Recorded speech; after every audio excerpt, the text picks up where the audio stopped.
Hello, and welcome to Founder Freedom. From Hustler to CEO, the podcast built for e-commerce entrepreneurs and small business owners who are ready to work less, earn more, and scale smarter. I'm your host, Stephen Palmer, and today we're talking about innovation, born in a war zone and built for comfort. Meet Robert Patton, founder of Sheath Underwear, a brand born in the battlefield and built for everyday performance, with a little help from his wife and COO, Stacy. Let's jump in with Robert. Robert, hi. Welcome to the show. Thank you, Stephen. Thank you for having me. It's an honor to be here. I like to share my story and tell people how I got to where I am. So hopefully I can help them get to where they want to be. Yeah, that's what this is all about. Love it. So why don't you tell us a little bit about Sheath Underwear's value prop? We'll start there. The value proposition for Sheath Underwear is comfort in your daily life.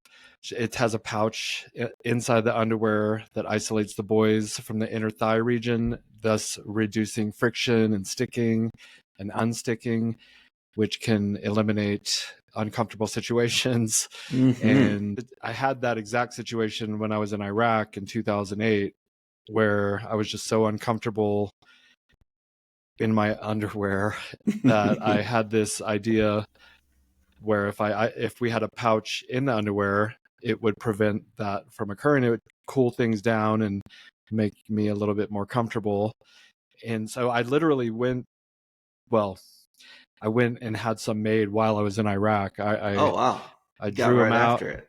Yeah, I wanted it for me. That's how it all started. I wasn't necessarily trying to start $1 million company.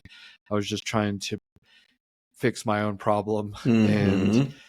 But as time went on, I made a bunch of underwear for myself. I just altered them. I sewed a pouch in the underwear, and then I was telling some friends about it, and everyone told me they understood the concept. Not everyone was super supportive, like friends and family typically don't recommend you starting a business. I don't know exactly what that's all about. I think it's maybe for your own protection, or they think they're trying to help you from taking this giant risk. But at the time, it wasn't even a risk. I was, again, just making them for myself and for my friends. But as years went on and I got positive feedback, I started getting some suggestions. Oh, you should, make this into a product. And a couple years later, I went ahead and did that, and it was a total flop. I'm kind of rambling from your initial question, but the value proposition is it's going to make you more comfortable, whether you're working out, whether you're relaxing, watching a movie, or traveling. I mean, it's for all day, every day. It's not just for working out, but it's for all day, everyday comfort. Awesome. Good value prop. And you already kind of explained about what inspired you to create your brand is all about you in the battlefield. And just want to say thank you for your service. You're awesome. Thank you. Yeah, it was an honor. Yeah. So when you got around to digging into this brand and decided you're going to go for it, what was the major challenge or gap that you saw in the marketplace that led you to pursue your passion? Initially I looked for the underwear to buy. That was the thing. I didn't just say I need to make these, but when I went online, which at the time in Iraq, we had internet service. So I'm Googling pouch underwear, pocket underwear, and I couldn't find anything. So it didn't exist. And so that's what forced me, they say necessity is the mother of invention. Right. So I got a pen and paper, started drawing it out, and I went to the PX, which is like the Walmart of the army or whatever, and they had like these little smaller shops in Iraq. So I bought some scissors, I bought some underwear, I cut out the pattern, and I took it to the tailors, which in the army there's tailors. Okay. And I showed them the picture, and I gave them the fabric, and they kind of snickered at me because no one had ever brought them underwear to alter. But that was another part of the origin story. But it just didn't exist. So I had to make it myself. And that was why I mean, there was a huge gaping hole in the market. Right. That's awesome. I mean, non-existence is probably the most common way I think that people think of solving problems. But, then you have to go to, okay, I'm going to make a few and then go through the whole product market fit analysis, right? I didn't do any analysis. I just, it was weird. It just, I mean, I guess if you consider me talking to my friends and family about it and getting their feedback, that was an analysis. I definitely didn't hire a firm or do any real, deep yeah, research. Yeah, well, right. that's how a lot of people, entrepreneurs, start, right? It's bootlegging or bootstrapping your research, right? Because you don't want to throw a ton of money at something that might fizzle. Excuse me. Yeah, Yeah. and I didn't have any money to begin with. That was another roadblock, but I just so happened to have inherited $70,000 around that time frame, and then I blew 65,000 of it on furniture and cars and stuff, and I had this $5,000 left in my bank account, and I'm like, I have to use this for something that's gonna be worth something in the future. Sure. And I so Did it. You yeah, I made did the it. investment. You invested in yourself. Yeah. That's fantastic. So I'm sure there's probably some competition now in your space. Yes. Maybe you were the first one to the market, but how does your product, you think, solve the problem better than your competitors? Well, okay. So it has a fully developed pouch. I call it an inverted kangaroo pouch for your Joey. Mm-hmm. And some of our competitors, they have this tiny little pouch. It's very tiny, and I know because I even fall out of our pouch, the sheath pouch, that with this tiny little pouch, you would just not stay secured in the Mm-hmm. holster. And then, for instance, Saks, which is one of our major competitors, and it turns out they did actually come out before us. I just couldn't find them online at the time. Mm. But so they're kind of dominating the market. They have the benchmark, but they don't actually have a pouch. They don't have a pouch. It's just these two slits along the inside of your, like, where your groin meets your Thighs. Yeah. thighs. Yeah. And so to me, it doesn't solve the problem of the entire package being secured. And none of our competitors have that entire holster. It's just like either a tiny little one or these slits or some variation of that. Mm-hmm. Cool. Good answer. So let's say I'm a new shopper today. I stumble across your brand looking at your website. What do you think is going to be my biggest misconception about what your brand does from your homepage? Well, sometimes you'll see women's underwear. So you might think it's a women's underwear brand because we have a lot of beautiful women modeling the women's line, which we came out with about 7 years after the initial launch, which I never intended to do a women's line because it's a men's pouch underwear and there's no Sure. pouch for the women's underwear. So that might be confusing. But so you might think it's a women's line, Mm-hmm. or you might think it's only for athletics, but it's for just every day, all day. And because we sponsor so many fighters and our advertising is heavily geared towards working out and Mm-hmm. athletes, that might lead you to think it's only for working out, but it's actually for doing what we're doing right now. Right. Every day. Mm-hmm. Nice. That's a good, I guess, self-realization about the brand, right? But there's always, evolution happening in our brand story. So you are where you are. You're showing pretty ladies. Well, pretty ladies sell stuff. So That was the thing. And let me just tangent on that. For 5 years or 7 years, it was all men. It was all like men's crotches. And so it was just an epiphany, not necessarily. we didn't have to do it, but it was more or less for marketing purposes, so we could attract men's eyes through women's wearing products. But also, when we would go to trade shows, women would come up to our booth, feel the fabric of the men's product, and ask about a women's line, and we would always have to say we didn't have one, but now we do. There you go.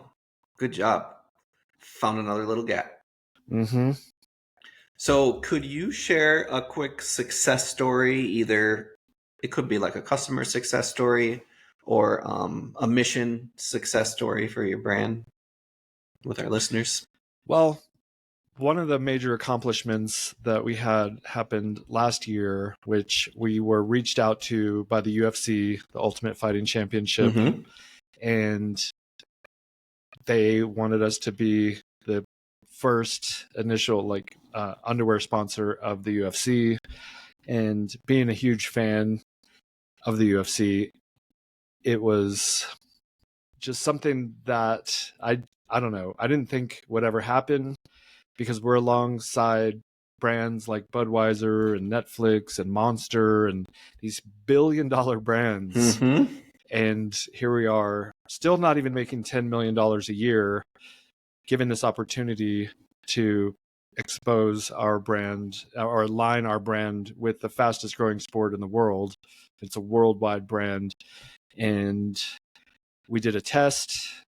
We got some success from putting ourselves in the octagon, and then we signed a contract for the last year, and we were able to use the UFC mark. So this brand alignment just elevated our brand to the status that we never really thought we even deserved. I don't know, or we weren't there yet.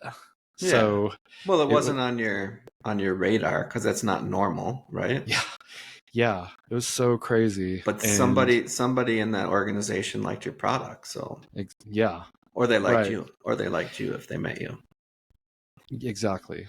So that was it. That was huge. Fantastic.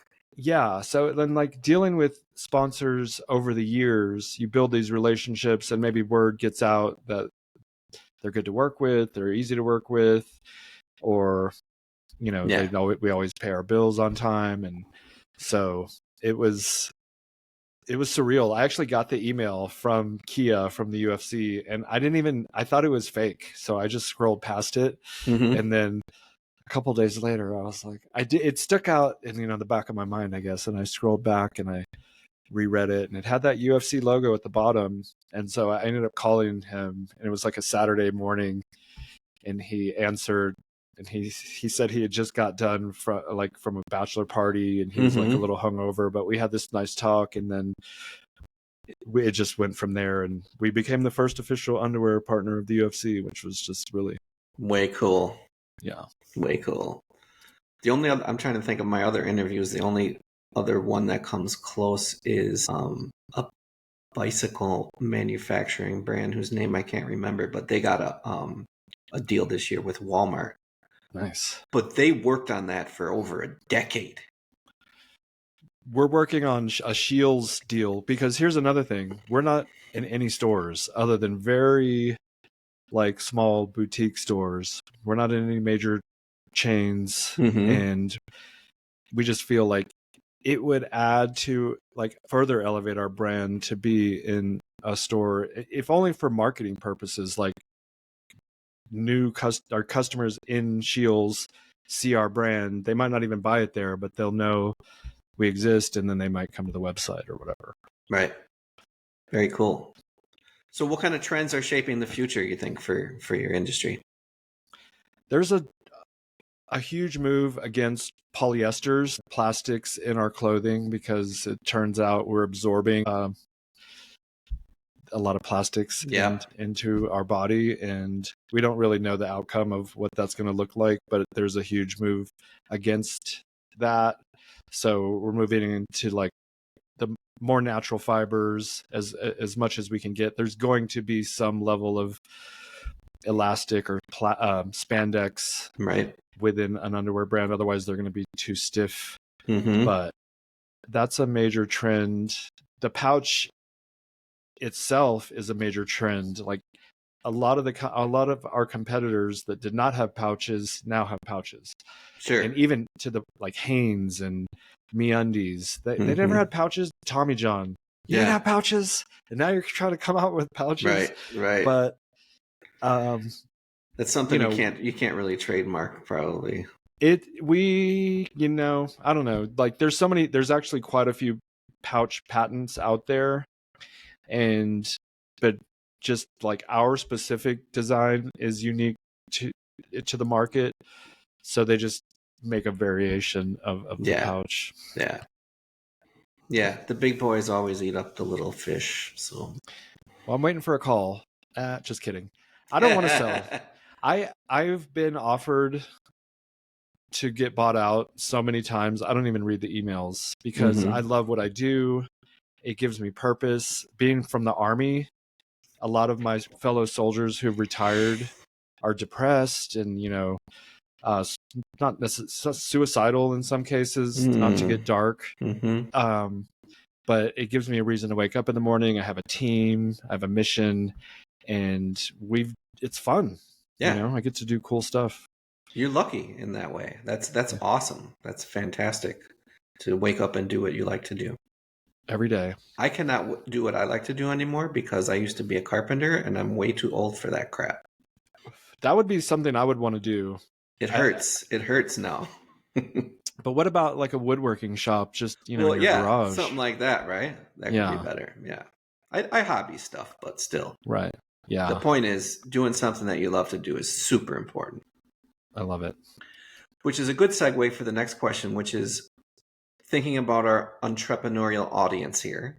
What advice would you have for other business owners that are looking to stay ahead of the curve in whatever that they're doing? Wow. You need to visualize where you want to be. I always recommend Think and Grow Rich as a book. Yeah. Because it's my favorite book. It's like my Bible.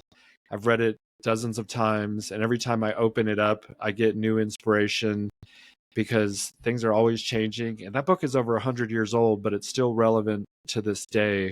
And no one can really foresee the future. So you just have to be flexible, open, and ready for anything. And, here's what I'll say also. If you really, truly believe in your product, other people will also, because we're not all that different. And not everybody in the world is going to, but there are millions of people just like you that have the same want or need for the product that you are trying to develop, and you just have to like find them and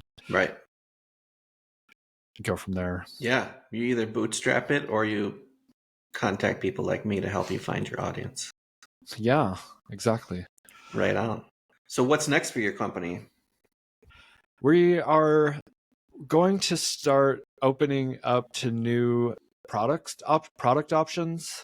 For instance, swim trunks. We've just had so many customers ask for swim trunks over the years, and we've never moved forward with it. But we're in a position now where I wouldn't say we plateaued, but let's just say we plateaued.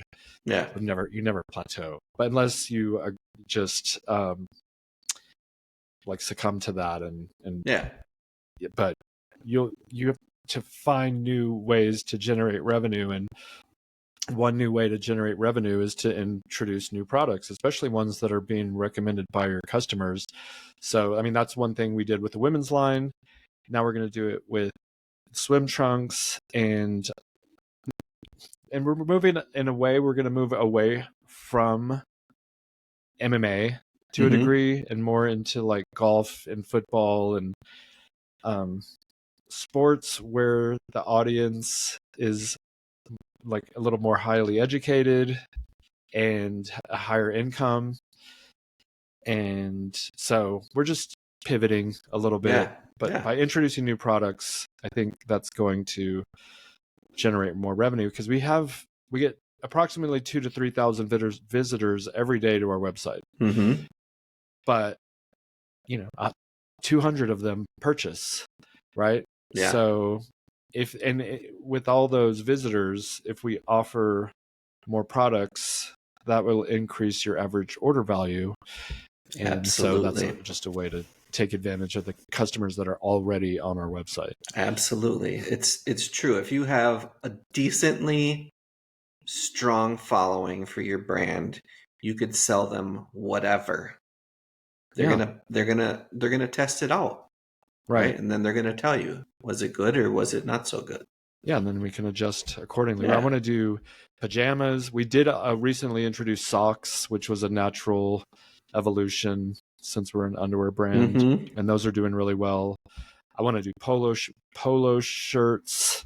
Oh yeah, yeah, just stuff that people. We introduced undershirts not too long ago, and those are doing well. So just ever so slightly increasing our product options is the move going forward. Nice.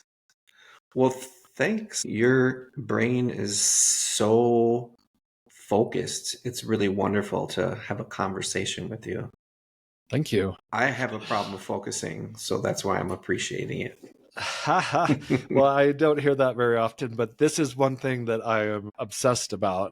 So, like, if you ask me, a phone number or just like what we even did yesterday, sometimes I'm like, what did we do yesterday? This thing that I've been working on for over a decade is just constantly, on my mind. So it's running you. That's good. That's good. That means you could juggle everything else that life throws at you. Mm-hmm. Yeah. Well, I appreciate your time and having me on. Yeah. Anytime you want to talk about Sheath, I'm here. Nice. So what's the best way for listeners to get in touch with what you're doing over there at Sheath, Robert? Go to sheath.com or sheathunderwear.com. We recently purchased sheath.com. Go to Sheath Underwear on all of the platforms, YouTube, Instagram, TikTok, Facebook, whatever. And my personal pages are at Bobby the Bank. I'm on all of the socials as well. Nice. Reach out if you have any questions. I love helping young entrepreneurs, get to the next step in their process. Yeah. Thank you. Well, that's a wrap here, folks, on Founder Freedom. A huge thanks to Robert Patton for sharing his story of grit, growth, and game-changing underwear. From military service to a thriving D2C brand, Sheath is proof that great ideas and better comfort can come from anywhere. Robert had a great story. Check out sheathunderwear.com. See what the pouch revolution is all about if you try some out. If you like what you heard here, subscribe and share to this episode. Leave us a review and help other founders find their path to freedom. Until next time, keep creating, keep scaling, and never lose your style.